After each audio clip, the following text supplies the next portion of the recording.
Here's how the eyes behind the mask works. Just as a side note, the mask is one of my father's many creations and one of my favorite pieces. So much so I built a shadow box to display the mask. In addition, I wanted to give it a little bit of life by adding these creepy eyes that would appear when someone walked up to it. The eyes behind the mask are simply two 128 by 128 pixel sized LCD screens. That's about an inch square. The microcontroller is the brain that performs all the rendering of the eyes and giving them motion. Admittedly, I didn't write any of the code running on the microcontroller, but rather leveraged work that had been done by others.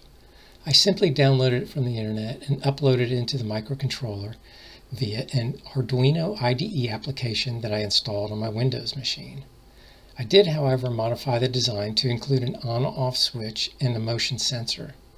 Since this is mounted behind a mask, I wanted an easy way to turn the system on and off without having to remove the mask and then unplug the battery. I also wanted to give the viewer a bit of a surprise when they walked up to the mask and the eyes would suddenly appear. And that's about it. This video ends showing the main parts that I used for eyes behind the mask, and I'll give links in the description below for others that may be interested in building a pair of eyes for themselves.